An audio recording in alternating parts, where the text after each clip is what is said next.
Hey there, drowsy historian here. Tonight we're drifting off to the soothing sounds of distant artillery, sloshing mud, and the gentle scratching of lice under your collar. That's right, we're headed to the Western Front, where the air smells like wet wool and rotting flesh, and the only thing louder than the screaming is the silence that follows. Forget valor, forget honor. You're about to spend months, maybe years, ankle deep in disease water, waiting to die for a stretch of land no one will remember. It's not glamorous, it's not heroic, but it is unforgettable. Mostly because you'll never sleep the same again. So before the trench collapses or your gas mask fails, go ahead and like the video and subscribe. But only if you enjoy calmly narrated tales of slow, historical misery.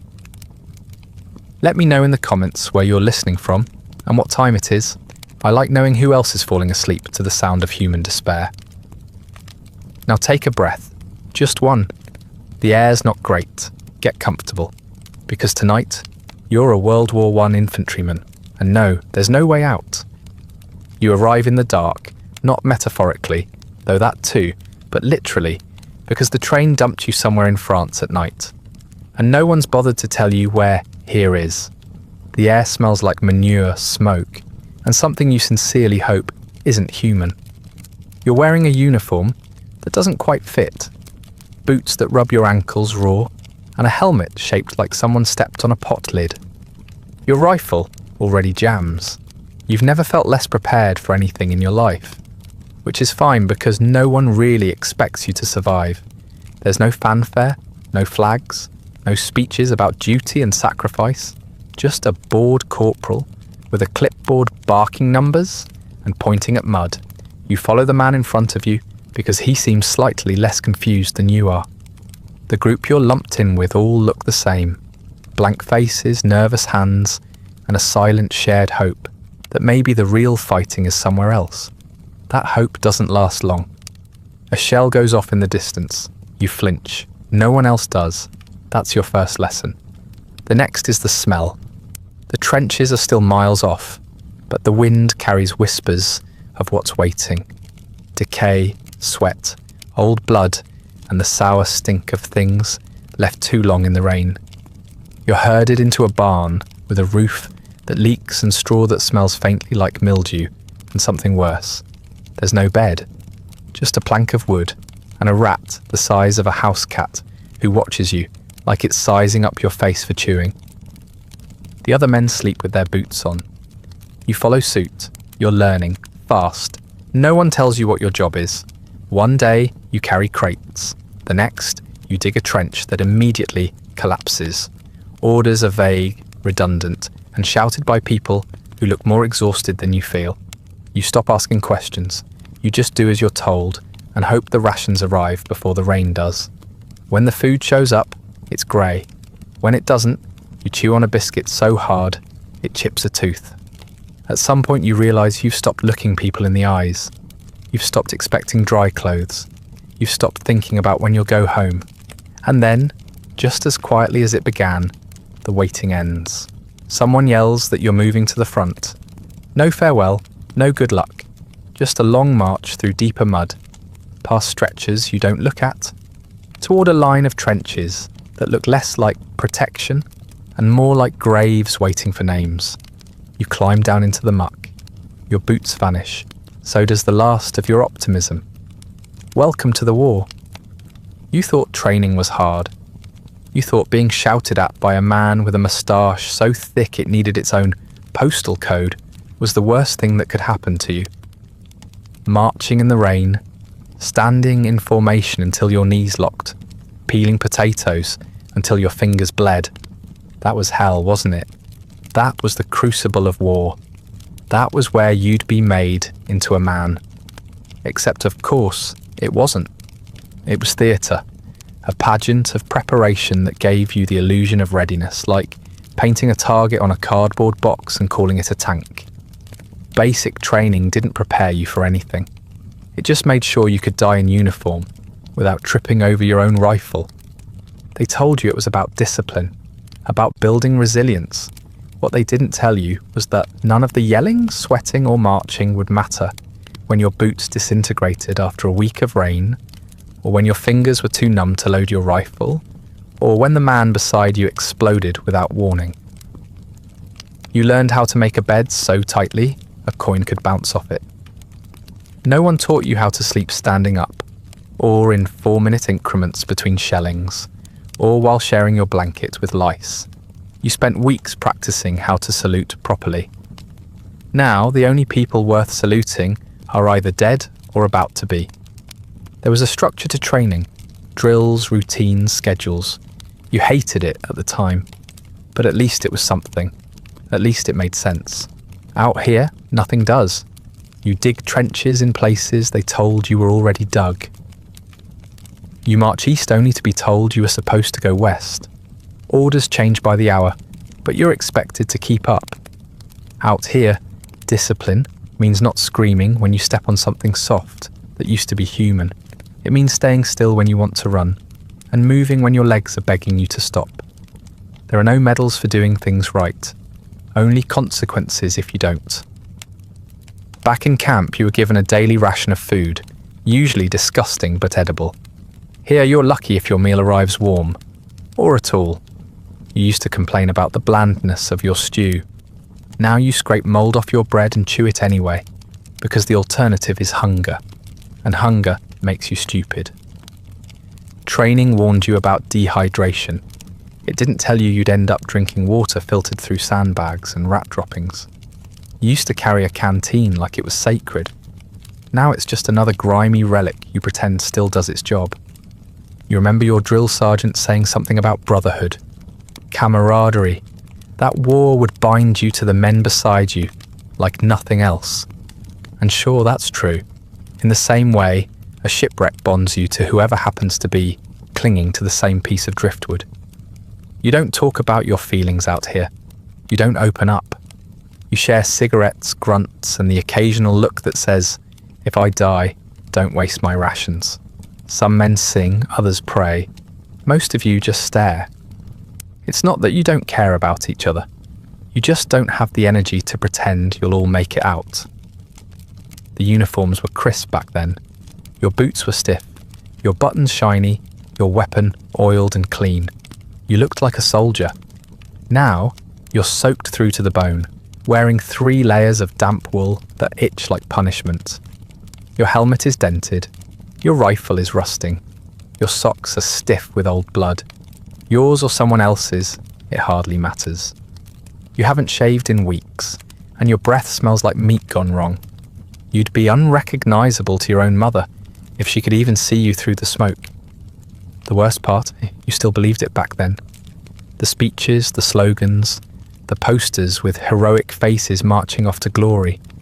You actually believed you'd be brave. That courage was a thing you could conjure when needed. But out here, courage looks like crawling into the mud and pretending you're invisible.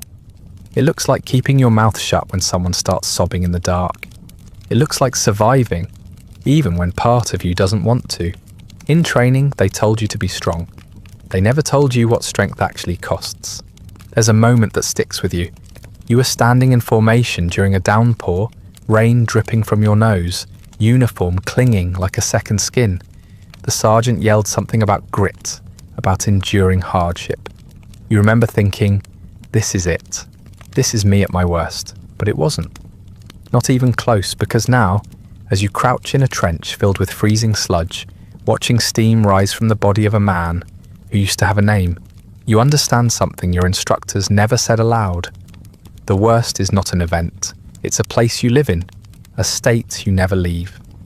You keep telling yourself the training helped, that it gave you a foundation, a way to cope. But really, it just gave you a script, one you've long since stopped following. You don't march anymore. You slog. You don't shout. You mutter. You don't dream. You flinch. They trained you to aim, fire, reload. They didn't train you to watch someone bleed out from the neck and keep your hands steady. They didn't train you for the smell of a wound gone septic. They didn't train you to dig a grave in mud while whispering the wrong name because you didn't know the right one. So yes, training was hard, but it was also clean. contained, supervised. You never thought you'd miss it. Now you'd give anything to go back to those miserable drills and meaningless punishments, not because they were good, but because they ended. Out here, nothing ends. It just gets quieter, then louder, then quieter again. And through it all you keep going, because no one taught you how to stop. The first thing you notice is the mud. Not regular mud, not the kind you used to trudge through as a child or curse at during training. This mud has depth, intent, personality. It grabs at your boots with greedy fingers and refuses to let go. It swallows everything.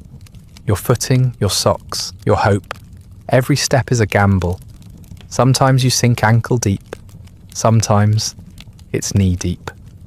Once you watch a man disappear up to his thighs before two others haul him out like he's caught in quicksand. No one laughs. The mud doesn't just slow you down, it keeps souvenirs. The second thing is the smell. It's the kind of odour that feels like it's been cooked low and slow over the course of months. A stew of rot, sweat, feces, gunpowder, and something metallic you quickly realise is blood. It clings to your clothes. It seeps into your pores. After just a few hours, you stop noticing it consciously. Your brain gives up. But deep down, something in your animal instincts keeps screaming that this is not a safe place. This is not where humans are supposed to be. Then comes the noise. Not the noise of battle, not yet. The trench has its own language, quieter but somehow more disturbing. Sloshing boots, ragged coughing, the constant drip of water finding its way through every surface. Somewhere nearby, a man mutters to himself in a low, steady rhythm, over and over again. You don't know if it's a prayer, a memory, or just static his brain picked up from the shelling. And then occasionally there's silence, sharp and sudden, as if even the war is holding its breath. That's when you feel most afraid. Your assigned space is about 6 feet long, 2 feet wide, and waist deep in filth. The walls are supposed to be reinforced with wooden planks, but many have rotted through. The rest are slick with moss, mould, and something you don't want to investigate further. You're told to dig a sump to keep water from collecting underfoot. You dig, of course, and the water laughs. The hole fills faster than you can empty it, and within minutes, the trench is back to its usual consistency. Human soup. There's no such thing as dry anymore. Not your socks, not your rucksack, not even your cigarettes, which crumble in your fingers like wet tissue. Your hands are swollen and cracked, your feet squish when you walk, and you're starting to understand why people here talk about trench foot the way others talk about wolves or storms. A creeping inevitability that devours you slowly. You've seen a man pull off his boot and peel away a chunk of skin with it. He didn't scream, he just sighed, like he already knew. And then there are the rats. You meet your first one on your second day, nibbling on the edge of your blanket with the calm entitlement of a landlord collecting rent. It's huge, not large, huge. You could put a saddle on it. Its eyes reflect your candlelight like it's mocking you, and when you try to shoo it away, it bares its teeth. You've never seen a rat look insulted before. Later that night, you find 2 more sharing your rations. One of them is sitting directly on your biscuit, staring you down as it eats. You let it finish. The rats live here. You don't. That's the unspoken truth of trench life. You are the visitors. Temporary, interchangeable. The rats have names, territories, social structures. They breed in the walls and feast on the fallen. You once watched one gnawing on a severed finger like it was a snack. Another crawled into a dead man's mouth and curled up like it was a bed. No one stopped them. There's a mutual agreement now. They won't bother you too much while you're alive, and you won't begrudge them when you're not. Sleeping is complicated. You sleep in shifts and never well. The ground is too wet, the walls too cold, the constant knowledge that a shell might hit too close, or not close enough, keeps you hovering at the edge of rest. When you do sleep, it's the kind of sleep that leaves you more tired than before. You wake up with your back screaming and your face pressed against a surface that smells like mildew and sweat. Once, You wake up with a beetle crawling into your ear. You don't even panic. You just flick it away and roll over. Meals are brought up when they can be. You eat from a dented mess tin while balancing on one knee, trying to keep the mud out of your food. It never works. Everything tastes like dirt and metal. Sometimes, you chew something chewy that shouldn't be, but you swallow it anyway. Hunger trumps doubt. You used to gag at the sight of gristle. Now you gnaw on it like it's a delicacy. No one asks questions about the meat. You've all seen what happens to horses out here. There's no privacy, none. You piss in a tin, you shit in a box, and you bury both somewhere you're almost certain won't be dug up again, by accident. Hygiene is a fantasy. You haven't washed properly in weeks, and neither has anyone else. You're all starting to smell the same, a collective stench of men decomposing very, very slowly, while still alive. You try not to look too closely at the sores on your skin, or the blackness starting to creep up your toenails. If something falls off, you'll deal with it then. After a few days, the trench starts to feel normal. Not good, not safe, but familiar. You learn where to step to avoid the worst puddles. You figure out how to balance your rifle so it doesn't rust overnight. You stop reacting when someone coughs up blood next to you. This isn't survival, it's adaptation. You're not living through it. You're becoming part of it, a soggy, lice-ridden extension of the trench itself. And deep down, part of you knows, if the trench wanted you gone, it would have swallowed you already. So you stay. You slump in your corner of the mud pit and listen to the scurry of rats behind you, the groans of men nearby, and the endless, eternal drip of water from a place that should have run dry long ago. You tell yourself you'll get used to it, that this is just another phase, another hardship, another test of your endurance, but you're wrong. This isn't a test. This is the curriculum. Everything before this was just orientation. Life in the trenches never stops being awful. It just becomes familiar. You wake up damp, already cold, and vaguely nauseous from a combination of hunger, rot, and the kind of sleep that leaves your joints locked, and your mouth tasting like old copper. There's no sunrise to greet you, just a vague lightening of the grey sludge sky, barely visible through the tangled netting and broken boards overhead. You sit up, your spine cracking like someone stepped on a bundle of kindling, and prepare yourself for another day of nothing in particular and everything at once. There is no schedule, no clock, just an endless rotation of tedium and terror. Sometimes you're handed a shovel and told to dig a trench, a latrine, a drainage channel, or maybe just a hole no one intends to use. Other times you're told to stand guard and watch an empty stretch of mud for hours, straining to see movement that never comes until, all at once, it does. You don't blink as much as you used to. Blinking is how people get shot. So you stare, and when your eyes water, you just let it happen. Then there's the freezing, the kind of cold that doesn't stay on your skin, but burrows into your bones, like it's setting up a permanent residence. You try to keep moving, try to keep the blood flowing, but some mornings you can't feel your hands until noon. You stamp your feet, rub your arms, press your fingers into your armpits, but it never helps for long. The damp makes it worse. It creeps into your clothes, your bedroll, your lungs. You cough in bursts, rattling and wet, and so does everyone else. The whole trench sounds like a tuberculosis ward. You spend hours shoveling mud that never leaves. Every scoop you toss out gets replaced by another that sloughs back in. It's a Sisyphean farce, a joke no one's laughing at. You scrape, dig, haul, only for the wall to collapse or the floor to rise again under a heavy rain. Sometimes you find something buried, a boot, a rusted tin, a bone. You don't say anything. If it's a man, someone will mark it. If not, it goes back in. You don't have time for archaeology. The dead are part of the infrastructure now. You eat when you can and what you're given. Cold beans, a slice of bread that could stop a bullet. Maybe a sliver of cheese if someone in supply was feeling generous or guilty. You don't ask where the meat comes from anymore. If it's hot, you're grateful. If it's not, you eat it anyway. Hunger turns everything into a flavour. Even mud has a taste now. Earthy, metallic, faintly fungal. You know this because it's gotten into your canteen, your food, your teeth. You've been chewing on war since you got here. The latrine is a hole in the ground, surrounded by sandbags, and the kind of smell that makes your vision blur. You try to hold it in until you can't. Then you balance precariously, pants down, knees trembling, hoping no one lobs a shell during the most vulnerable 30 seconds of your day. You've heard stories of men dying like that, mid-squat, pants around their ankles. There's no dignity in this war, but that's one way you definitely don't want to go.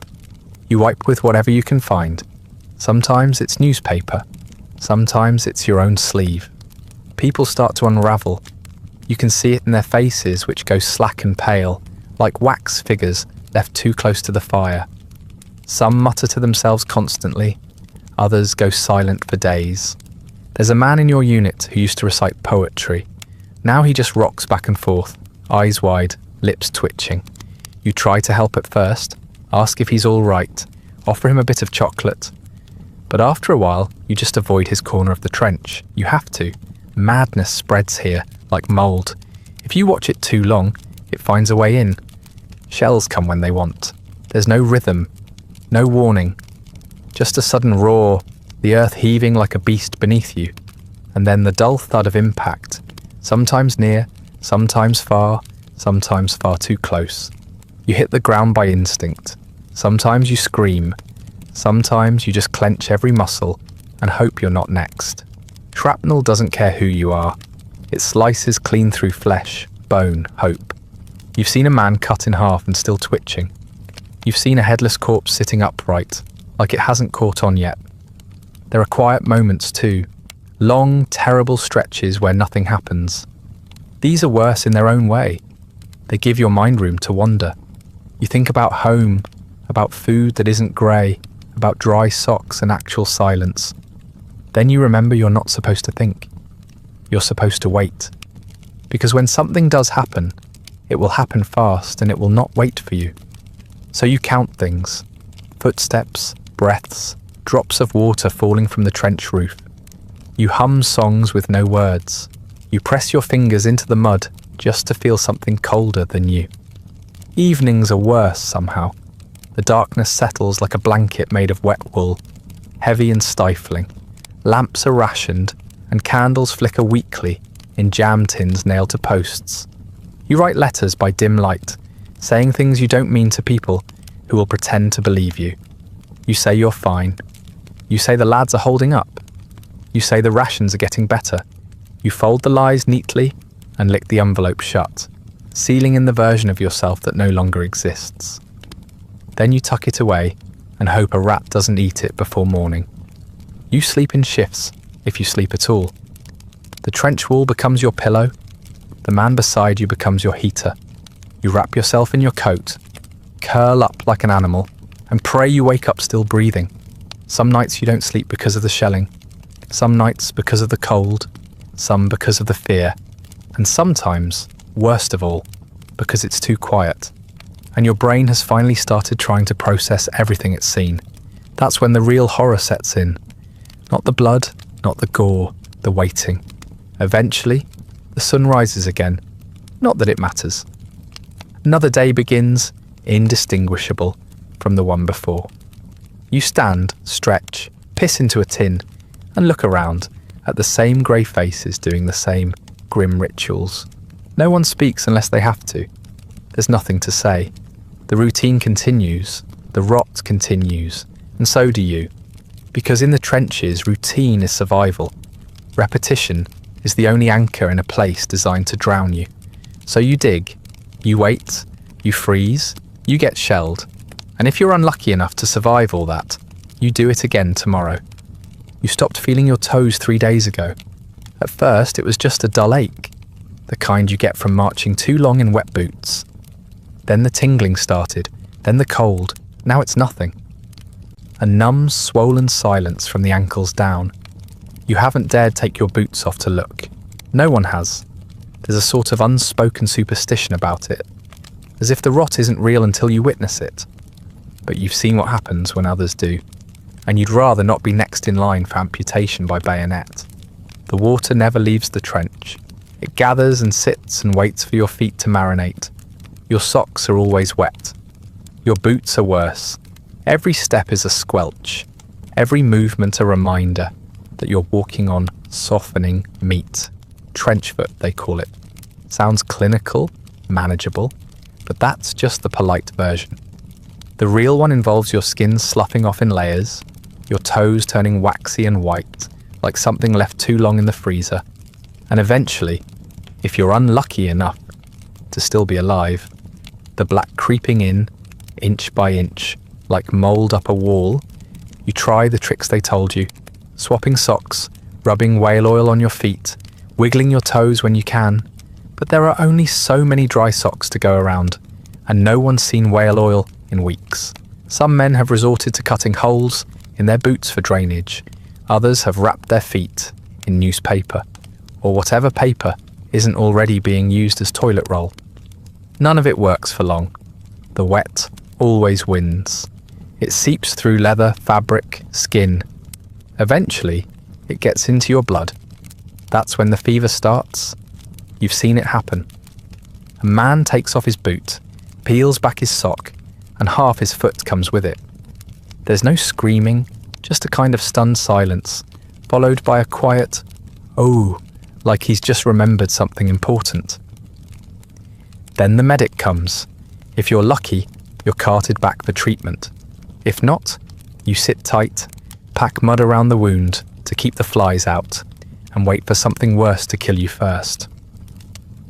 The trench doesn't forgive weakness. It just makes room for it. Of course, trench foot is just the beginning. There's a whole bestiary of ailments that come free with your enlistment. Lice are a constant companion. You feel them before you see them. The itching starts on your scalp, your back, your groin. You scratch until you bleed. Then you scratch some more. The lice nest in your seams, in your socks, in the folds of your coat. You try boiling your clothes when you can, holding them over a fire, even lighting matches against your shirt. They always come back. You've stopped asking how. Someone in your unit jokes that the lice are the only ones thriving in this war. You laugh, but you know it's true. They feed on you every night. You've grown used to the sensation of crawling. You even give them names, if only to feel a little less powerless. There's Frank, who lives near your left hip, and Morris, who's made a home somewhere in your armpit. You've never seen them, of course, but you know they're there. You feel them in your sleep. You dream of scratching and wake to blood under your nails. Rashes are another delight. They spread in damp folds, behind your knees, under your arms, along your thighs. Red, blistering welts that sting when you walk and ooze when you sit. The medic gives you a tin of ointment that smells like vinegar and despair. You smear it on when you remember. Mostly, you try not to touch anything, which is difficult, considering everything is always touching everything else. Your skin has become a patchwork of irritation, peeling and cracking like old paint. You've stopped asking whether it's normal. There are other things too. Fungal infections with names you'll never learn. Boils that rise like angry volcanoes, hot and pulsing, until they burst on their own or are lanced by a bayonet heated over a candle. One man had a sore behind his knee that turned green. Another had what looked like a second belly button, except it wept pus and smelled like fish left in the sun. No one talks about these things. You just watch, make a mental note, and hope your turn isn't next. And through it all, you keep moving. You hobble, limp, stagger through your daily chores. You dig with raw hands and rotten feet. You carry crates while scratching at your spine. You huddle beside other men who reek of infection, their uniforms crusted with dried blood and old sweat, and you pretend you don't notice. No one complains anymore. Complaining requires energy. You're all saving yours for the next gas alarm, or artillery blast, or trip over a corpse that no one's had the time to bury. The medics do what they can. They're tired, overworked, and running out of everything. They slap on bandages, bark half-hearted orders, and hope you don't die in the middle of someone else's treatment. You learn to lie to them. If you say it hurts too much, they might pull you off the line, but not to safety, just to a colder, wetter trench, slightly farther from the front. If you say nothing, you might keep your spot near the brazier, so you say you're fine, even when your heel is coming apart like damp bread. You think back to what the recruiters told you, how the war would be over by Christmas, how you'd be home to cheers and parades, medals pinned to your chest. No one mentioned that your feet would rot in your boots before the enemy even saw you. No one mentioned that you'd be more likely to die from mould than bullets. No one said the true enemy was moisture, that it would eat you alive from the bottom up. Eventually the pain dulls, not because it's gone, but because your body can't keep up with it. It's learned to tune out the signals. Your feet are just things you drag behind you now. Your skin is something you carry like a wet coat. The itching, the burning, the peeling, all background noise. What matters is staying alive, breathing, eating, not falling asleep with your socks on, or worse off. You measure time by how many toes you still have. You count blessings in fingernails. You're not clean. You're not whole. You're a damp-infested collection of semi-functional parts, still pretending to be a soldier, but you're not alone. Every man around you is breaking in the same quiet ways, and somehow that makes it easier. You limp together, you itch together, you rot together, and as long as you're still upright, still breathing, still moving through the sludge, you tell yourself you're surviving. Even if deep down you know you're not. You didn't think much about food when you enlisted. Maybe you imagined mess halls with steaming bowls of stew, crusty bread, the occasional tin of peaches if the quartermaster was in a good mood. You were wrong, so very tragically wrong. What passes for food in the trenches is more threat than sustenance, a cruel experiment in how long a human being can survive on starch, salt, and blind hope. You no longer eat to feel full. You eat because it's the only activity that occasionally distracts you from the trench trying to swallow you whole. Your day usually begins with breakfast, a term you now understand to mean a handful of things that technically have calories. This might include a piece of hardtack, also known as a biscuit if you're being generous, or a dental hazard if you're being accurate. It's a pale, rock-hard slab of baked flour that could double as a blunt weapon. You don't bite it so much as gnaw on it. Soften it with whatever liquid you have, tea, water, spit, and hope it doesn't splinter like ceramic and slice open your gums. Many do. You've seen men bleed from the mouth, just trying to get a bite down. Then comes the bully beef. It arrives in greasy tins, congealed and trembling with the kind of texture that reminds you of meat left too long in the sun. It's grey, sometimes pinkish grey if you're lucky. You're not sure what animal it used to be. You stopped asking. You can eat it cold, but it's marginally less revolting if you heat it up over a candle or the barrel of your rifle. You chase it with dry bread or a ration cracker, something equally flavourless, but at least structurally stable. Sometimes you mix it all into a slurry, which tastes just as awful, but at least only requires one swallow. You do occasionally get stews. If it's been a good week for supply runs and the kitchen staff isn't entirely dead inside, someone will boil down leftover meat, canned vegetables, and whatever vaguely edible substance they can scavenge into a hot meal. The result is a sort of beige broth, flecked with floating bits of carrot, potato, and maybe rat hair. You learn not to look too closely. Texture is irrelevant. Temperature is king. If it's hot, it's good. If it isn't, you eat it anyway, and pretend it is. You have a whole internal vocabulary now for lies you tell your stomach. Sometimes there's jam. This is considered a luxury. It arrives in tins the size of your fist, usually plum or apple, though occasionally something more ambiguous like mixed fruit, which tastes like sugar and regret. You spread it on hardtack, or eat it directly with a spoon, or barter it for extra tobacco. One tin can make you feel rich. temporarily. Then it runs out, and you return to the meat-paste diet that reminds you how little joy remains in this world. Tea is constant, though never quite right. It's made from water that tastes faintly of mud and rust, boiled in a dented pot and stirred with whatever was lying around. Sometimes it's strong. Sometimes it's brown water with a dead fly in it. You drink it regardless. It's warm, and warmth is a currency of its own. You've seen men break down crying over a hot mug on a cold morning. Not because it tasted good. It never does. But because it reminded them, if only for a moment, of something that didn't feel like war. On rare occasions there's cheese.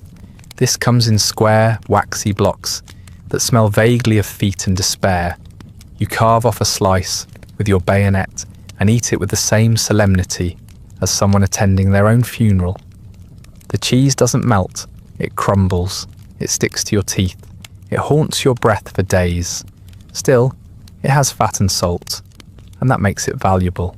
You ration it like gold. You dream about it. You start ranking cheeses by their ability to make you forget where you are, even if only for a bite.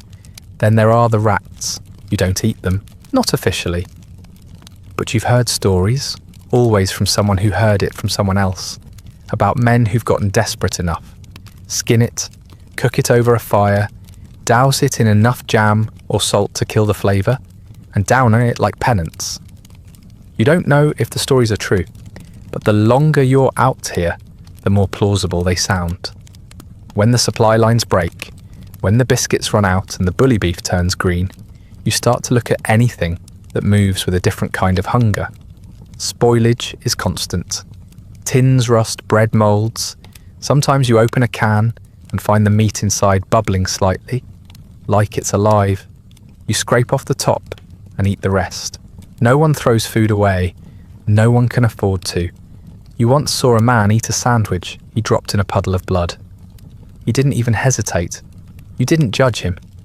You just watched and wondered how many seconds you'd have waited before doing the same. You lose weight, everyone does. The fat melts off first, then the muscle. Your belt gets tighter, your uniform hangs loose. You grow pale, hollow, your skin stretched thin like paper over bone. The hunger is constant, not sharp, not urgent, just there gnawing at the edges of every moment. You think about food more than you think about the war. Roast chicken, eggs, fresh bread, a ripe apple. You'd kill for an apple. Not metaphorically, literally. If someone handed you one, you'd consider murder. Your taste buds change. Things that once repulsed you now pass for edible. Things that were merely bad now seem delicious by comparison. You stop noticing texture. You stop noticing flavour. You eat to continue. You eat to keep your stomach from folding in on itself. You eat because not eating means weakness, and weakness gets your place on the stretcher cart or worse. There is no pleasure in it, only necessity. You've learned the rhythm now. Tin, biscuit, tea, rot, mould, mystery meat, jam if you're lucky, cheese if you're blessed, and maybe, just maybe, a stew on Sundays that tastes only mildly of death. You sit on the edge of the trench, your mess tin in your lap, chewing in silence as the rats scurry by and the wind carries the scent of something burning. You don't ask what it is. You don't want to know. You just keep chewing, because that's what you do. Mail call is the closest thing to religion you have left. It doesn't happen on a schedule. It doesn't come with ceremony. Someone just walks down the trench with a canvas sack and starts calling names, most of which are mispronounced or already dead. You listen anyway, perched on the edge of a crate, or your own folded knees, waiting for the impossible. A letter, a scrap of something, a reminder that the world outside this mud-slicked hellhole still exists. If you're lucky, you hear your name. If not, you pretend you didn't expect anything anyway. When a letter does arrive, it feels holy. You run your fingers over the paper before opening it, half afraid it will crumble, like everything else. The writing is familiar, sometimes shaky, sometimes too cheerful to be real. You read it slowly, the way you'd sip a drink you know, will be your last. A mother asking if you're warm enough. A sweetheart sending her love in looping cursive. A younger sibling describing their school day as if it might matter. It doesn't. Not really. But you read every word twice, sometimes 3 times, until the ink feels like a memory pressed into your hands. You write back. You always write back. Even when your fingers are too numb to grip the pencil, even when the candle burns low, and the rats are too close, and the shells are falling somewhere in the distance. You find a bit of paper, a page from a supply manifest, the back of someone else's form, maybe even the inside of a cigarette tin. You don't tell the truth. You can't. There are rules about what you can say, and even if there weren't, you wouldn't. No one back home wants to read about trench foot or frostbite, or the smell of someone dying 6 feet away. So you lie. You tell them the food is fine, that your mates are in good spirits, that the captain's a decent bloke and the weather's not too bad. You say you're staying dry, even though your socks are currently fermenting around your ankles. You say you're safe, even though the man who shared your foxhole yesterday is now in pieces beneath a tarp. You end with something hopeful. I'll be home soon. Tell Dad I'm thinking of him. Give the dog a scratch behind the ears for me. You fold the paper neatly and seal the lie with a shaky hand. You begin to live for these exchanges. Not the content, necessarily, but the ritual. The writing, the waiting, the reading. It becomes a tether, fragile but real, to a version of yourself that still smiles, still jokes, still belongs to something other than mud and death and tea with bits in it. You start counting days by letters received, weeks by replies. A month without mail feels like a year. 2 months, and you start to wonder if your family has forgotten you. 3, and you wonder if they're gone. Some men get packages. You've seen a tin of biscuits passed around like treasure, the corners soft with age, the contents crumbled but still sweet. A scarf knitted by a sister. A cake, rock hard but precious, full of raisins and hope. You once saw a man cry because someone had sent him socks. Clean, dry, unsentimental socks. It was the most useful act of love he'd ever known. You understand now why mail is hoarded, why some men keep their letters wrapped in oilskin, tucked inside their tunics like armour. Words matter more than bullets some days, and yet even the mail becomes part of the theatre. The censors read everything. Whole lines blacked out, entire sections missing. You try to word things carefully, slipping truths between platitudes, hoping the man with the red pen is in a generous mood. You've mastered the art of euphemism. It's been a bit rough means someone was vaporised 2 feet away. Weather's been poor means 3 days of artillery fire and a trench that smells like open wounds. Your family never asks for details. You're grateful for that. Sometimes, though, the letters stop coming. You don't know why. Maybe something happened back home. Illness, accident, grief too heavy to write through. Maybe they wrote, and the mail got lost, eaten by rats, soaked through and discarded by someone too tired to care. Or maybe they just couldn't bring themselves to keep pretending. You don't blame them. You wouldn't write to yourself either, if you knew what things looked like on this end, if you could smell it. When your name isn't called, you sit a little straighter anyway, just in case. When someone else gets a letter, you glance at it without meaning to, trying not to envy the way they smile at familiar handwriting or hold it close to their chest, like it might warm them. You begin to think in sentences you'll never write. You compose letters in your head during quiet moments, knowing full well you'll forget them before you find a pencil. Dear Mum, I saw a man drown in mud today. Dear Elsie, I haven't felt my hands since February. Dear God, if you're listening, I'm not sure I want to go home anymore. And then sometimes letters come from strangers, condolences sent to the wrong man, mixed up envelopes, a piece of someone else's goodbye. You read them anyway. You read everything. Names, addresses, details of lives you'll never know. It helps somehow to remember that the world is bigger than the trench. That somewhere, someone is still living a life that doesn't involve boiling lice out of their shirt seams. Eventually, you stop expecting mail. You stop hoping. When something does arrive, it's a surprise again, a gift, a voice from the other side of the mud. You hold it in your hands longer than you read it. You try to remember what it felt like to be the person the letter was written to. Someone whole, someone missed. But you're not that person anymore. You're just a body in the muck, going through the motions of connection. Still you write back, because that's what you do. Because there's always a chance someone's waiting on the other end of the lie. Because even if the words are empty, the act means something. And because in a world where everything rots, burns or bleeds, paper, ink and a few well-placed sentences might be the last things keeping you human. At some point, you stop thinking of the rats as intruders. They're too common, too confident, too loud at night to be considered anything but residents. Tenants, maybe. Landlords, more likely. The trenches belong to them now. You're just borrowing space. They come in all sizes, but the most memorable are the ones that could feasibly wear a harness. You once saw a rat the size of a toddler dragging a crust of bread into a dugout like it was carrying a briefcase to work. No one stopped it. No one dared. They live in the walls, in the sandbags, in the corpses, especially the corpses. You learn quickly that the dead are never left alone for long. If a body lies in the trench overnight, it becomes a banquet. The rats chew through uniforms, skin, organs, whatever's available. You try not to look when you pass them. Try not to think too hard about the way a dead man's lips can disappear overnight, or why his eyes are missing the next time you see him. You used to be horrified.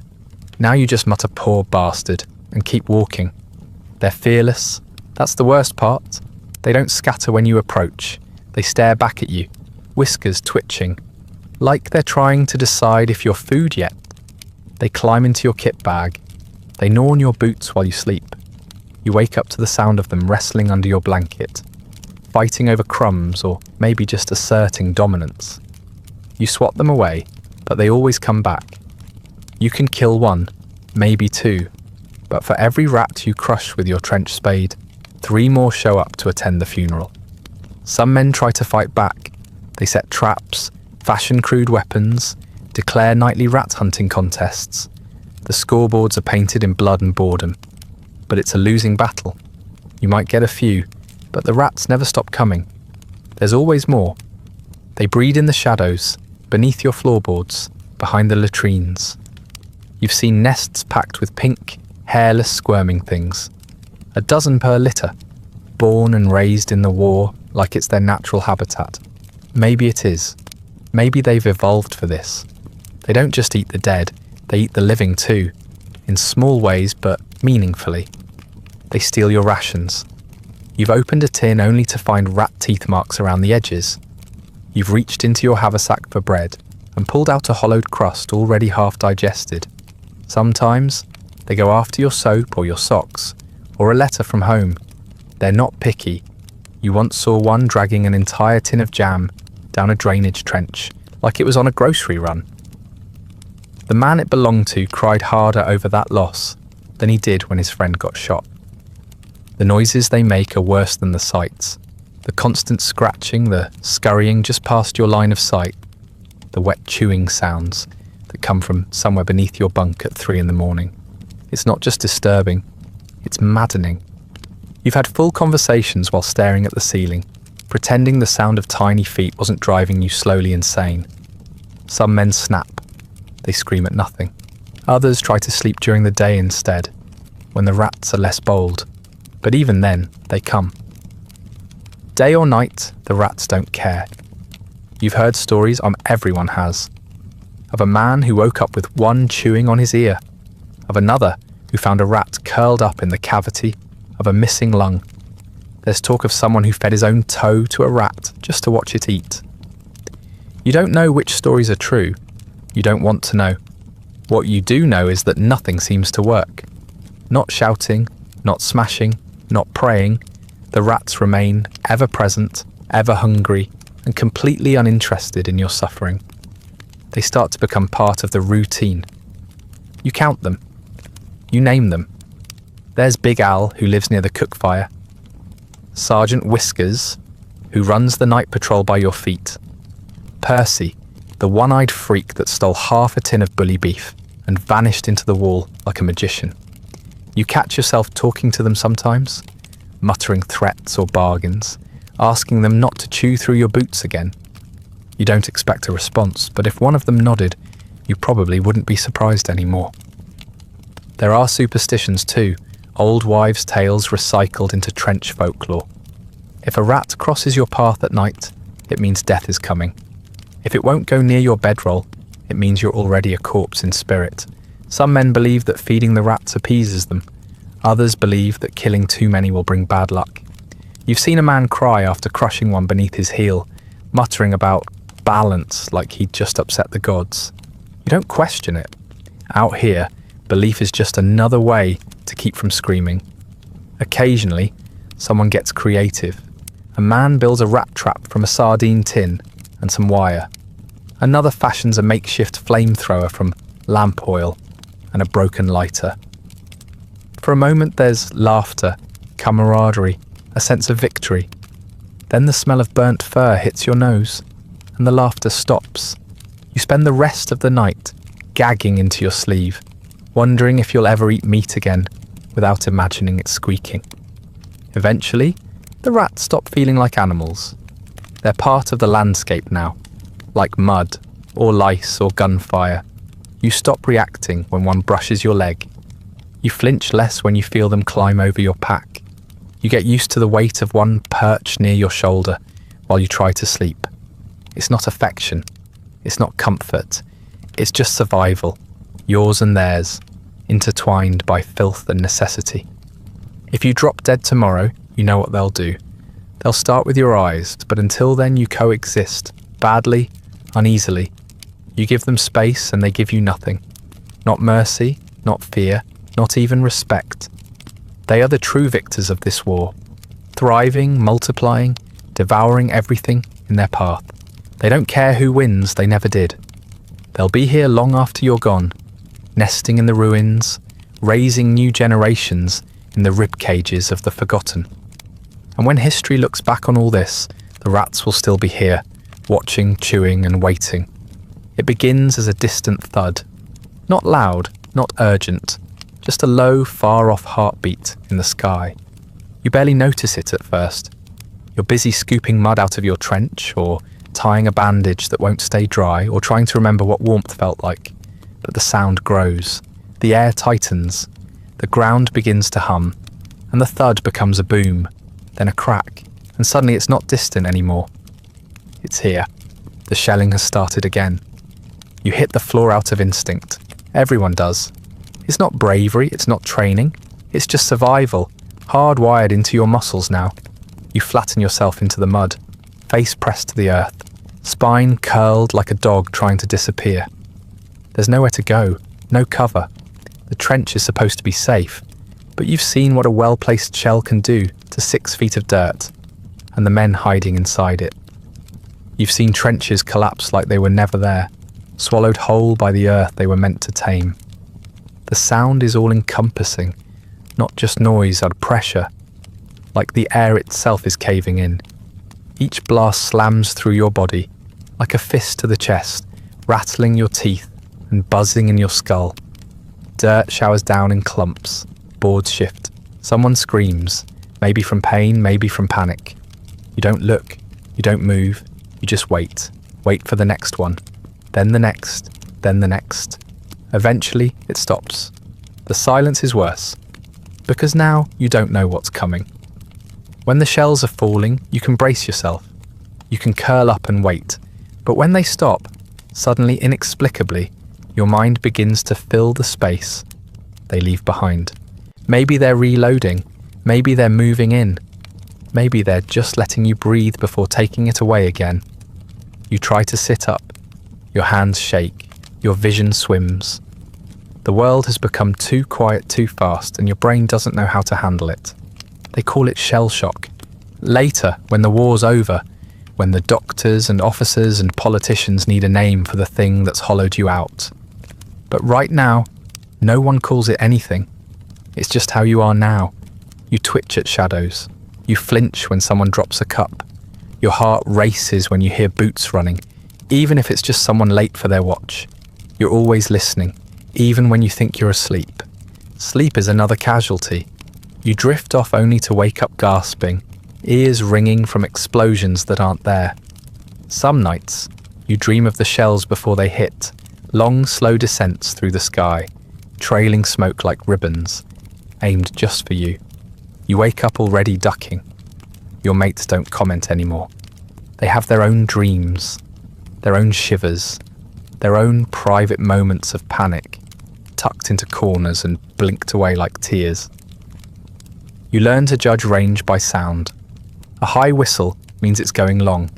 A flat, low growl means it's coming close. You listen for the whine, that sharp ascending pitch that means a shell is falling fast and doesn't care who's underneath it. You become a connoisseur of destruction. You can tell the difference between field artillery and naval guns just by the way the blast feels in your ribs. You shouldn't know these things. No one should. There's no pattern, no warning. Sometimes the shelling lasts minutes, sometimes hours. Once it went on for 3 days straight. You lost count of the impacts after the first 100. The trench filled with water, mud and chunks of men who had been standing upright 10 seconds before. You couldn't eat, you couldn't sleep. You just crouched wide-eyed in a corner and waited for the ground to swallow you whole. It didn't. You were lucky, other men weren't. When it ends, when the guns go quiet and the air settles again, you don't feel relief. You feel dread, because now you have to stand up. You have to climb over the bodies and start digging out the trench again. You have to count heads, patch wounds, sweep aside the worst of the gore, and pretend everything's fine.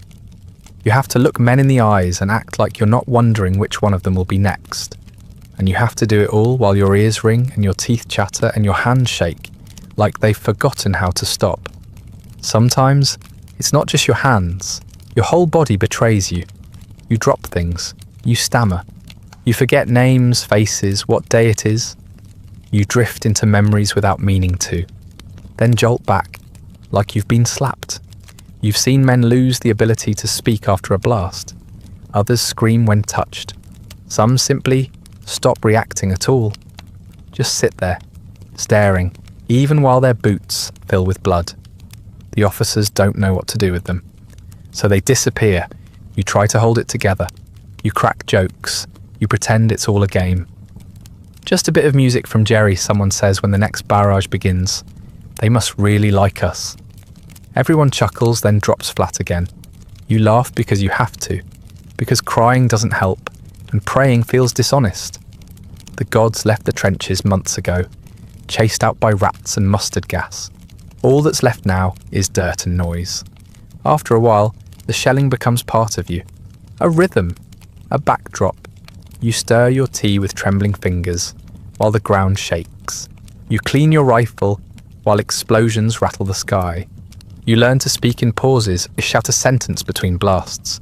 Finish your thought after the next one. It becomes normal. Not comfortable, never safe, but expected. You adapt, because you have no other choice. One day, long after this war ends, you'll be home. You'll be sitting at a kitchen table. Someone will open a cupboard too fast. A tin can will fall. It will hit the floor with a dull metallic clang. And you will hit the ground, arms over your head, heart in your throat, convinced that the shelling has found you again. It never really stops. Not once you've heard it. Not once it's lived inside your skull for weeks, months, years. You'll try to explain it to people. To your wife, your children, your friends. They'll nod, eyes wide, trying to understand, but they won't. Not really, because unless you've laid face down in mud, while the world explodes above you, unless you've waited for death with every muscle clenched and your teeth grinding against the taste of blood and dirt, you can't know what it's like. You can't understand how silence can feel like a threat, or how thunder can sound like a lullaby. But you'll know. You'll always know. You learn about gas the same way you learn everything else out here, the hard way. There's no textbook, no briefing, no clear instructions beyond put the damn mask on. One moment, the air smells like the usual stew of sweat, blood, and burned coffee. The next, there's a sharp alien sting in your nostrils, like someone's poured bleach into your lungs and lit a match. You don't need anyone to tell you what it is. Your body knows before your brain does. Your throat tightens, your eyes start to water, your chest begins to seize, like it's rejecting the very idea of breathing. The first time it happens, it takes you too long to react. Everyone scrambles at once, tripping, cursing, slapping at their kits in panic. The gas masks aren't where they're supposed to be, or they're missing filters, or they're cracked.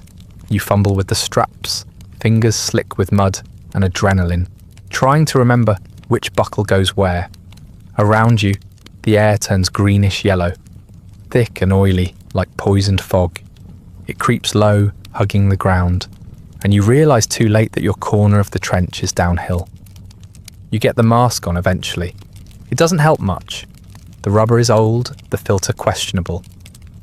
Your breath fogs up the eyepieces, and now you're choking in the dark, with only the sound of coughing and retching to guide you. Someone nearby didn't get their mask on in time. You hear them gagging, hacking, screaming like their lungs are trying to escape through their teeth. Then the screaming stops. That's worse. Mustard gas isn't immediate, it's patient. It soaks into your clothes, your boots, your skin. You don't feel it right away. It gives you time to forget it happened, to crawl back to your post and try to breathe normally. Then hours later, the blisters start. First your hands, then your armpits, then your groin. Places you didn't even realise were exposed. The pain is slow and rising, like water boiling over in a sealed pot. You try to ignore it until you can't.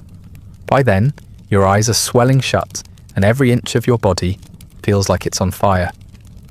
Chlorine gas is different, sharper. It hits fast, like being punched in the throat by an invisible hand. Your lungs seize, your mouth fills with foam. You double over, trying to vomit and inhale at the same time, which doesn't go well. The gas doesn't kill you cleanly. It kills you theatrically. Bodies convulse, eyes bulge, men claw at their throats, their faces, the sky. You've seen a man drown in the open air, choking to death, in 2 feet of trench water because his lungs stopped working and he couldn't stop coughing long enough to crawl out. The masks aren't much better. They help, but only if everything goes right. If you get it on in time. If the filter's dry, if the rubber hasn't cracked, if the gas isn't too concentrated. Sometimes you put on your mask and die anyway. You've seen it happen. A man sitting perfectly still, gas mask secure, body twitching like a puppet on fraying strings. You can't do anything but watch. You can't even hear him scream properly. The mask muffles it, turns it into something low and wet and terrible. The worst part is how silent it can be. There's no bang, no siren, no dramatic announcement, just a sudden shift in the air, a smell that doesn't belong. Someone shouts, "Gas!" and it's already too late for half the trench. You sleep with your mask strapped around your chest now. You've practiced putting it on, in the dark, blindfolded, with one hand. You time yourself. Under 10 seconds is the goal. You once managed 7. That's probably the only reason you're still alive. Gas drills are a farce. You line up, put on your mask, walk in a circle, then take it off and go back to pretending you're ready. But you're not. No one is. You're ready for bullets, for explosions, even for bayonets. You've made your peace with most of that. But gas is different. Gas feels personal. It doesn't just wound you, it invades you. It finds the cracks in your gear, in your skin, in your sanity, and when it gets in, it doesn't leave. You've seen the aftermath too many times. Men covered in yellow burns, eyes swollen shut, lips blistered and bleeding, coughs that never stop, skin peeling away like old wallpaper. They don't scream for long. Their voices give out. Then they just moan. Then they stop. Sometimes they're still alive when that happens. You can't tell. You don't ask. You just cover them with a tarp if you have one, or turn away if you don't. There are makeshift remedies. Pee on a rag and breathe through it. That's one of the classics. It's supposed to neutralize chlorine. You don't know if it works. You've done it anyway. When the choice is between humiliation and suffocation, pride dies quickly. Another trick is smearing your face in mud. Might help, might not. You do it reflexively now, just in case. You don't know what's superstition and what's survival anymore. You don't care. You've heard rumours that the enemy has something worse. A new gas, stronger, invisible, kills in seconds. Maybe it's true, maybe it isn't. Doesn't matter. You live with the knowledge that, at any moment, the air itself might try to kill you. That's just part of the deal now. You've stopped flinching when someone shouts. You just grab your mask and hope. Not for safety, not for victory. Just that, if it happens, you'll get it on, in time to make it to the next hour. You used to worry about dying. Now you worry about how. Will it be quick? Will it hurt? Will anyone know who you were? Gas makes those questions louder. A bullet is clean. A shell is fast. But gas lingers.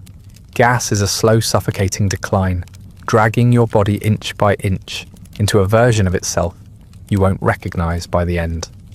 You pray it won't be you. Then you look around and see the odds. There's no warning, no justice, no escape. You don't win a gas attack. You just survive it, if you're lucky, and carry the consequences in your lungs for the rest of your life, if you live long enough to have one. So you sleep with your mask on your chest, check your filter every morning, and flinch at every unfamiliar breeze. Because when the wind changes out here, it doesn't bring rain. It brings death. Congratulations, you didn't die. That's your qualification. Somewhere, someone scribbled your name onto a crumpled list and drew a line next to the word corporal. That's all it took. You outlived the man before you. Maybe you ducked faster. Maybe you were just standing a few feet to the left. Now you've got a stripe on your sleeve, a few extra responsibilities, and the distinct honour of telling other men where to stand while they get torn apart. Leadership, it turns out, is mostly about proximity to death and your ability to yell convincingly over gunfire. No one congratulates you. No ceremony, no handshake, no extra rations. Just a muttered, "You're in charge now," and the sudden realisation that half a dozen tired faces are now waiting for you to make decisions. The same people who passed you tins of bully beef and helped you dig latrines last week are now supposed to follow your orders. They don't look thrilled. You don't blame them. You wouldn't trust you either. Your first task as corporal is a classic. Organise a work detail for something that sounds important, but probably isn't. Dig a new latrine trench, move sandbags, retrieve a shipment that may or may not exist from a location that may or may not still be standing. You're given vague directions by a lieutenant who hasn't set foot near the front line in 3 days. And then you're left to figure out how not to get anyone killed while doing whatever it was he barely explained. You nod like you understand. Then you walk away and try to make it up as you go. Being in charge doesn't mean knowing anything. It just means being the one everyone blames when things go wrong. The trench floods. You didn't plan well. Someone steps on a mine. You should have marked it. The rations are late. That's your problem now. You didn't ask for this, but you also didn't refuse it. Refusing things gets you noticed, and getting noticed gets you voluntold. That's when you're not offered a choice, just the illusion of one. You don't volunteer, you get volunteered at. Voluntold happens all the time. Someone needs to go on a supply run through a muddy death field. You're told you seem like the type, need someone to inspect a collapsed dugout that may still be full of corpses and unexploded shells. Guess what? You're due for field experience. You try to delegate, but your men look at you with the kind of hollow exhaustion that says, "Please, not me," and you end up doing half the jobs yourself anyway. Not out of nobility, out of math. Fewer of them means fewer names to write letters home about. Morale is a word officers like to use during meetings. They say it's important. They say it needs to be maintained. What they mean is, don't let the men openly cry where others can see it. You're expected to keep them steady, like you're a priest or a school teacher or a particularly stern mother. But your men aren't children. They're just tired animals, twitching under stress and pretending to care. You give pep talks that sound like death threats. You joke when you should reassure. You hand out extra cigarettes and lie about how long the next shift will be. Sometimes you see real fear in their eyes. Not panic, that's loud and brief. Fear is quieter. It settles in like mould. It curls in the corners of the trench and inside the folds of their blankets. It doesn't scream, it waits, it eats. You try to look braver than you feel, not because they need a hero, but because if you crack, so does everyone else. You tell them it's fine, that the shelling's moving away, that the gas won't come tonight, that someone higher up knows what they're doing. Lies are just another part of the uniform now. You also learn about cowards, not the cinematic kind, not the ones who run screaming into the woods, tearing off their helmets. The real ones are quieter. Men who stop moving when they're supposed to charge, who lose their rifles, who suddenly can't hear commands during an advance. You notice because you used to consider it yourself. The mind plays tricks when it's trying to survive, but now you're the one who has to say something. Or look the other way, or fill out a report you know will ruin someone just as broken as you are. Then there's the paperwork. You didn't think there'd be paperwork in a trench, but here it is. Casualty forms, supply requisitions, damage assessments. You scribble names, dates, and vague descriptions in the muddiest handwriting you can manage, hoping no one notices how often you've left things blank. You weren't trained for this. You were barely trained to aim. Now you're expected to manage logistics while ankle deep in sewage and halfway to starvation. You use your own blood as ink once. No one notices. You try to remember what you were before the stripe. Not a leader, just another frightened man with a rifle and a growing collection of nightmares. You used to make jokes, real ones. You used to feel like part of something. Now you feel separate, above, but not elevated, just exposed. Like a sandbag placed higher on the wall to catch the first bullet. You tell yourself it's temporary, that someone else will take over soon. But they don't. They die, or go missing, or start muttering in their sleep and never stop. Your men still talk to you, sort of. They ask about rations or shifts or how long until the next rotation. They don't ask how you're holding up. You don't ask them either. There's an understanding. Feelings are a liability. If someone starts to cry, you don't comfort them. You just look away until they stop. You used to hate that. Now you're grateful. The less anyone knows, the longer they last, including you. Being a corporal doesn't mean you're brave. It means you're unlucky enough to still be breathing when someone needed a name. You do your best, not because you believe in anything, but because someone has to. You keep the line moving. You keep the trench dug. You keep the men breathing, if not living. And when they ask you what the plan is, you give them a look that says, of course there's a plan, even though you're just making it up as you go, like everyone else. Because in this war, leadership isn't strategy, it's inertia. Whoever survives longest makes the rules. You hear the word, leave, and for a brief shining moment, you almost smile. It's a word soaked in possibility, like the promise of escape, the distant memory of comfort. They say it with the same weight as a reward, like you've earned it, like you're going somewhere good. But the truth is, leave isn't what you think it is. It's not freedom. It's a pause in your suffering, just long enough to remember what it felt like to be human before they throw you back into the meat grinder with a fresher face and a slower limp. When it happens, it's abrupt. One morning, an officer with a paper and a pen calls your name. You think you're in trouble. Maybe you forgot something. Maybe someone died and now you're next in line. But no, it's your turn for leave. They say it like they're doing you a favour. You're too tired to feel anything at first. Then the panic sets in, because now you have to figure out how to be away from the trench without feeling like you've abandoned something. Or someone, or yourself. The journey back is disorienting. You're bundled into a lorry or tossed onto a train with other gaunt, filthy men and sent lurching towards some unnamed village that hasn't heard shell fire in weeks. You watch the landscape change through the cracks in the wood. No craters, no wire, no smoke. Fields with grass still growing, trees still standing. Birds. You'd forgotten about birds. The sound makes your skin crawl. You spend most of the trip gripping your rifle, even though you're told to leave it behind. You don't. It's not for defense, it's a habit now, like breathing.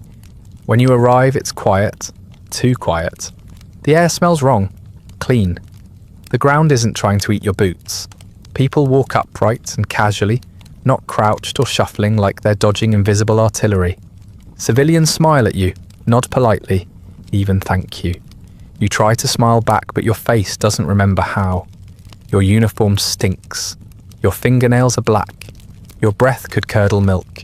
You shuffle past shop windows and church bells and small children, and it feels like you've wandered into someone else's dream by mistake.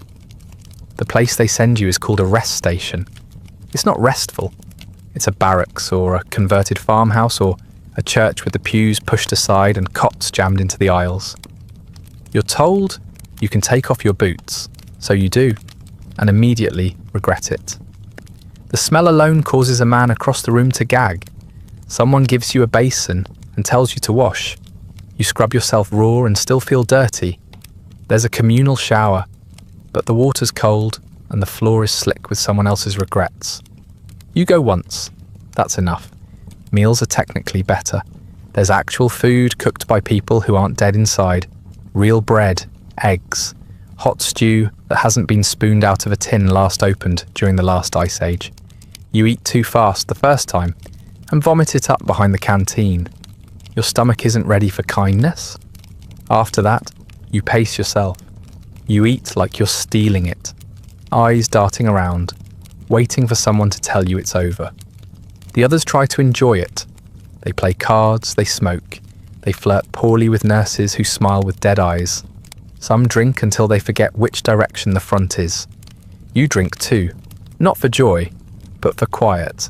Enough to dull the sounds in your head, the twitch in your hands, the instinct to flinch every time a door slams. You drink until the rats in your memory stop moving, until you can lie down without feeling like you're wasting time. Sleep is strange.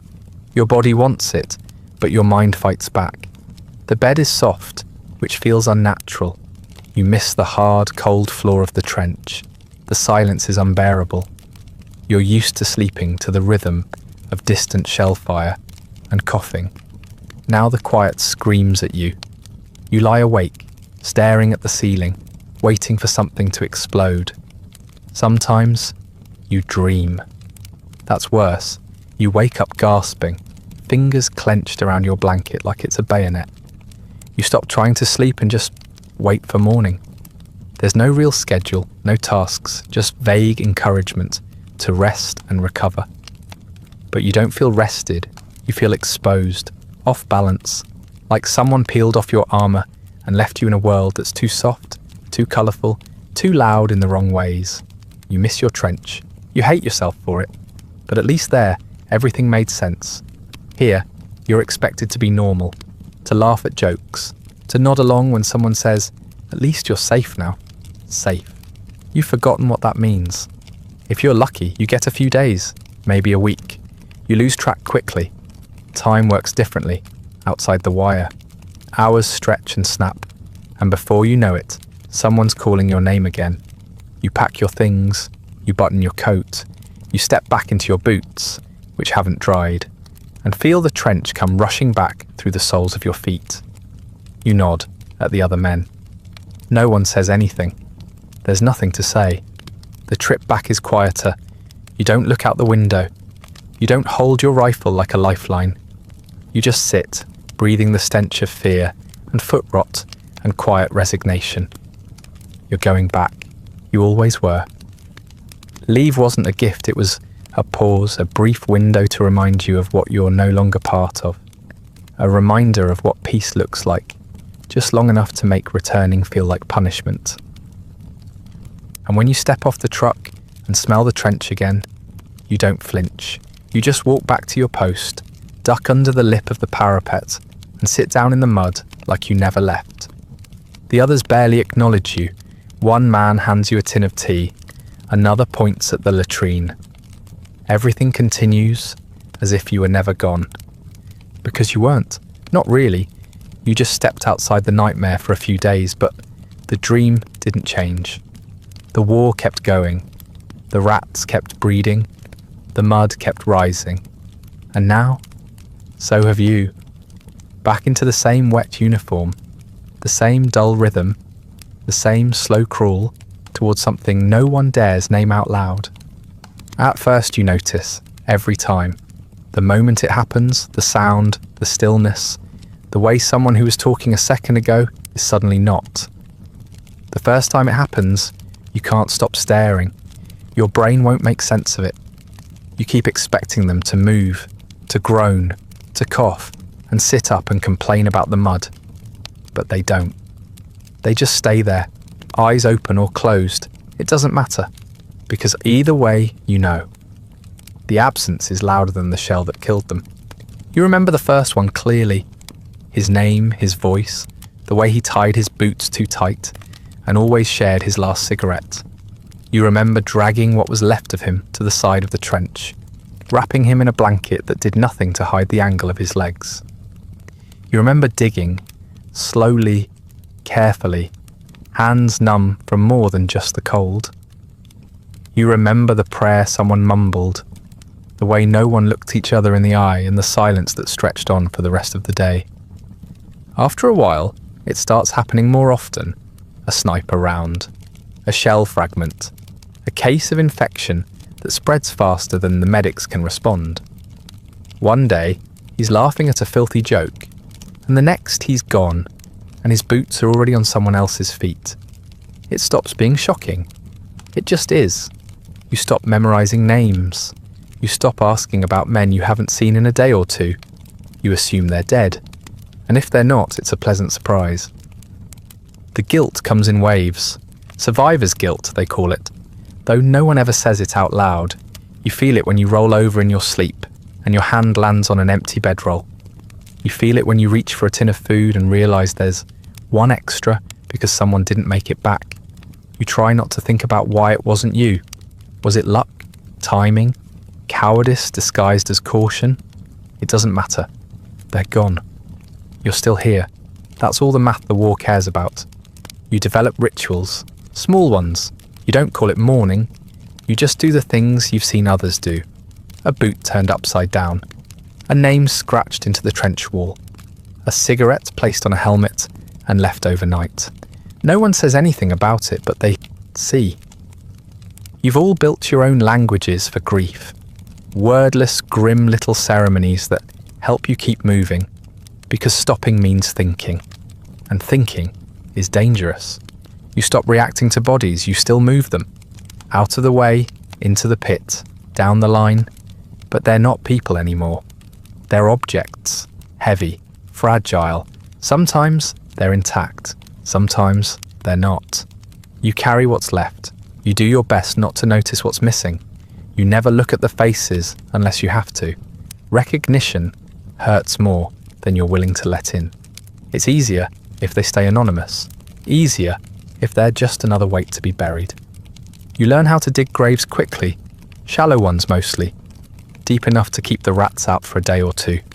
You mark them when you can. A stick, a helmet, a scrap of paper with a name, but the rain washes it all away eventually. Sometimes you bury 3 or 4 men together. Sometimes you don't have the time to bury them at all. You just cover them with whatever you have and move on. You tell yourself you'll come back later. You never do.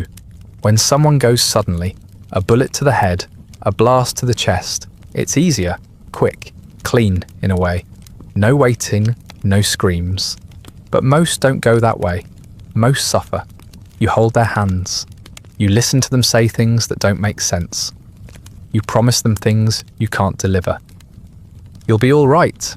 Help is coming. We'll get you home. Lies, every one of them. But they need to hear them. And you need to say them. You try not to cry, not because you're brave, but because once you start, you're not sure you'll stop. You've seen men sob until they vomited, until they passed out, until they stopped making noise altogether. You've seen others break in quieter ways, staring at nothing, muttering to ghosts. You tell yourself you're holding it together, that you're functional, but deep down, you know you're just another crack waiting to spread. Sometimes, the grief surprises you. A joke reminds you of someone who used to laugh just like that. A song hummed under breath takes you back to a night when you all sat around a fire before the lice and the rot and the silence set in. The memories aren't clear anymore. They come in flashes. A muddy face, a crooked grin, a hand on your shoulder. Then they're gone again, replaced by the weight in your stomach and the taste of dirt in your mouth. You write home about them, but you don't use names. You say, a friend, one of the boys. You don't describe how they died. You don't say what you saw, what you smelled, what it felt like to wipe blood off your own hands with someone else's sleeve. You just say you're sorry, that the war is hard, that people are doing their best. You fold the letter, seal it, and send it off like a confession you don't expect anyone to read. Eventually, you stop saying goodbye. Men vanish and you just nod, move over, and wait for the next name to be called. You keep going because stopping isn't an option. You eat, you sleep, you dig, you reload, you pretend. You learn to live with the ghosts because trying to outrun them is impossible. They're in the mud, in your clothes, in your heartbeat. Every man who dies out here lives on, in silence and repetition and the quiet terror behind your eyes. You're not cold, you're not cruel, you're just full. There's no more room to grieve, no more space for sadness. The war has taken everything it wants, and you've given it the rest. All that's left is habit, motion, the rote mechanics of staying alive one more day. And if someone dies tomorrow, you'll bury them. And then you'll eat your ration, light a cigarette, and go back to work. Because that's what you do. One day someone says it's over, just like that. The shelling stops, the rifles lower, a whistle is blown, not in panic or command, but finality. You don't believe it at first. You've heard rumours before, false alarms, talks of ceasefires that vanish the moment someone sneezes in the wrong direction. But this time, it's real. The war, the endless crawl of mud and blood and smoke, has been paused, finished, declared complete by men in polished uniforms, shaking hands 1,000 miles away from where you've been dying. You stand there, confused, waiting for the joke to land, for the next shell to fall, for the gunfire to resume, but it doesn't. There's only quiet, thick, heavy, unnatural. You should feel relief, celebration, something. Instead, you feel like someone's pulled the floor out from under you, like you've just been told you can breathe again. After spending so long underwater, you forgot how. You look at the men around you, and they look the same, not joyful, not even grateful, just blank. The trenches don't vanish. They sit there, still full of bodies, both moving and still. The rats don't leave. The water doesn't drain. You stay where you are for days, waiting for instructions, because no one's really sure what peace means in practical terms. You eat the same rations. You patch the same wounds. The only difference is the direction of your eyes. For the first time in years, you look forward instead of sideways. Eventually, you're told you can go home. Not immediately. That would be too simple. But soon. Demobilization, they call it. A polite word for sorting out who gets to leave first. There are lists, papers, signatures, delays. You stand in line for hours, then days, filling out forms with hands that still tremble. When they finally say your name, it doesn't feel like it belongs to you anymore. It's just a sound. They issue you clean clothes, a uniform that doesn't stink, a shave, a haircut, a tin of polish to make your boots shine. You look in the mirror and see a stranger. The grime is gone, but the hollow eyes remain. You walk through a station with a duffel bag slung over your shoulder and your name stitched across it in thread that feels like a lie. People smile at you. They say things like, "Well done," and "Welcome back." You nod and keep walking. The train ride home is quiet. You stare out the window as the landscape rolls by. Hills, trees, fields untouched by war. You try to feel something. Pride, maybe. Joy. But all you feel is distance, as if you're watching someone else's return from far away. You touch the glass, half expecting it to break under your fingers. It doesn't. When you arrive, there's a crowd, family, neighbours, strangers waving little flags. You step off the train into a wave of hugs and cheers, and it's overwhelming in the worst way. Too loud, too bright, too close. You flinch when someone claps you on the back. Your mother cries. Your sister clings to your arm. Your father says you look strong. You don't know how to tell them that you don't feel real, that everything they're touching is hollow. Home hasn't changed, but you have. The walls are still the same colour. The furniture is still in the same place. Your bed still creaks in the same way when you sit on the edge of it. But you lie down and the sheets feel wrong. Too clean, too dry. You stare at the ceiling all night, listening for a sound that never comes. No gunfire, no boots, no rats, just the tick of a clock, slow and smug. Like it knows it outlived your friends. You try to return to your old routines. You eat meals with your family. You walk to the store. You help repair a fence that doesn't matter. People ask you questions, and you answer them. You say the things you're supposed to say, that it was hard but you're fine, that you're glad to be home, that it's good to sleep in your own bed again. You smile at the right moments, you laugh at the easy jokes, and inside you are absolutely nowhere. Sometimes you forget where you are. You hear a door slam and dive to the floor before your brain can catch up. You startle at loud voices. You flinch at the smell of cooking meat. You wake up choking on an invisible gas, your hands clawing at your throat, your sheets soaked with sweat. You don't talk about it. You just sit there in the dark, shaking, reminding yourself that the war is over, that you're safe, that the floor isn't mud and the air isn't poison, but it doesn't feel safe. It feels wrong. Too soft, too clean. You miss the weight of your rifle. You miss the structure, the routine, the clarity of knowing exactly what you had to do to stay alive. Here, everything is blurred. Expectations you no longer understand. Conversations that feel shallow. Gratitude that tastes like guilt. You can't tell anyone what it was really like. They wouldn't believe you. And even if they did, what would it change? You stop writing letters. You stop visiting. You stop going to the events they invite you to, the parades, the dedications, the memorials. You can't stand the sound of bugles. You can't stand the smell of freshly turned soil. You keep your medals in a drawer you never open. Sometimes you take them out, just to confirm they're still there. They feel heavier than they should. People say you're quiet now. Thoughtful, they call it. They don't realise how much you're trying not to speak, not to tell them what a man looks like when his insides are outside, or how long it takes someone to die when their lungs fill with dirt. They don't want to hear about the smell, or the rats, or what it means when someone calls for their mother in a voice that sounds like a child's. So you say nothing. You nod. You go back to your tasks.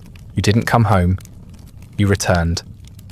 But something stayed behind, buried in the mud, or burned in the air, or eaten by silence.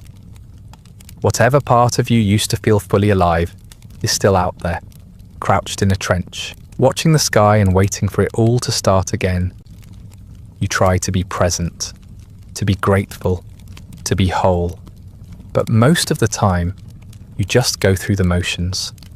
Because the war ended, yes, but you didn't. So that's it. You made it to the end, not the finish line, just the end. Of this story at least, a soft, unravelling conclusion to something that never really had a clean beginning. The war didn't start with a bang for you. It started with a train ride, a muddy step, a nervous laugh, and then months Years of waiting to die in new and exciting ways. And when it ended, it didn't wrap itself up like a novel. There was no catharsis, no curtain call, just silence where there used to be screaming. You weren't a hero. You weren't chosen. You weren't brave. You were just a name on a list, one body among millions, thrown into the grinder and expected to march in a straight line while the world burned around you. You didn't save anyone. You didn't win anything. You survived. That's all. And some days that feels like a miracle.